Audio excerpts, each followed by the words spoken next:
I should have known something was wrong when he insisted we celebrate Valentine's Day a week early. February 7th is better, he said. Less crowded. I thought he was being practical.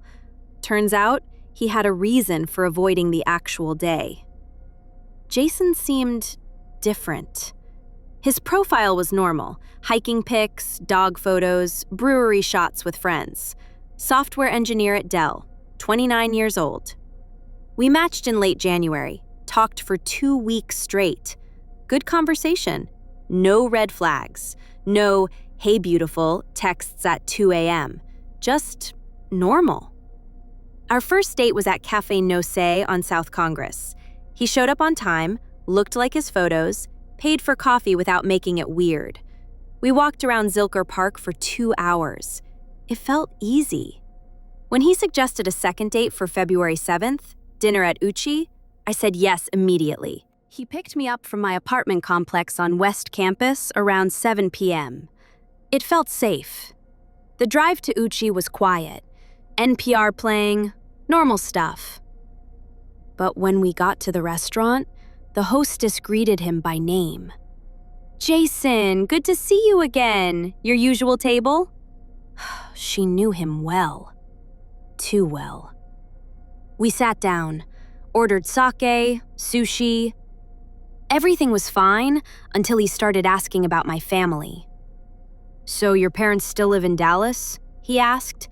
I nodded. "Yeah, same house I grew up in." "On Mockingbird Lane, right?" I froze, fork halfway to my mouth. "I never told you that." He smiled, casual. "Didn't you? Maybe I saw it on your Instagram." "My Instagram is private." "My mom's name is Linda, right?" he continued, cutting his yellow tail. "And your dad's Steve, works at that insurance firm downtown." I set my fork down. "Jason, how do you know that?" "You told me." His voice was calm, matter of fact. "I didn't." "You did. First date, when we were walking." "I hadn't. I'd talked about growing up in Dallas, sure, but never names, never addresses." I excused myself, went to the bathroom, pulled out my phone. I searched Jason Matthews Austin Dell. Nothing came up. Tried Facebook. His profile had been created 3 weeks ago, right before we matched. Then I remembered something. On our first date, he'd mentioned Houston. Casual. I used to live there. I searched Marcus Webb stalking Houston. Houston Chronicle, February 2023. Local man arrested for stalking ex-girlfriend and her family. Marcus Webb, 29, placed under restraining order. I screenshotted everything. Walked back to the table. He was on his phone, smiling at the screen. When he saw me, he put it down. "Everything okay?" he asked. "I'm not feeling great. I need to go home." His face changed, just for a second. Something cold flickered behind his eyes. "We haven't even gotten dessert yet." "I'm calling an Uber." "Rachel." His voice was firmer now. "Sit down." People were starting to look. I sat. He leaned forward, whispered. "I know you just looked me up. That Houston thing? She lied. Charges dropped." He smiled. "Internet never tells the whole story." "I want to leave." "No, you don't." He reached across the table, grabbed my wrist. "You're just nervous." I pulled my hand back, stood up. "Rachel, sit down!" His voice was louder now. The couple next to us glanced over. "If you leave, I know where you live. I know where your parents live.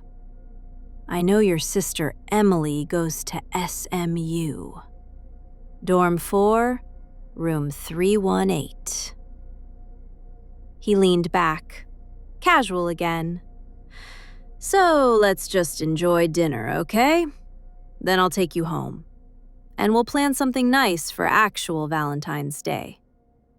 Something special. I walked straight to the hostess, told her to call the police. Jason headed for the door. I followed him out, phoned to my ear with 911.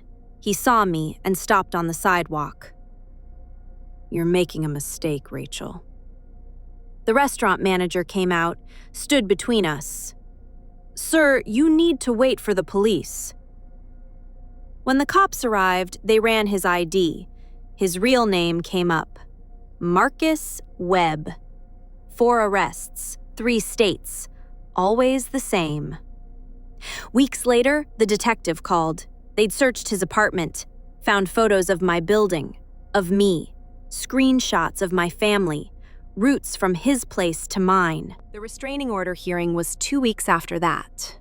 He showed up, stared at me the entire time. When the judge read the order, he smiled. I deleted Hinge that night, then Bumble, then everything.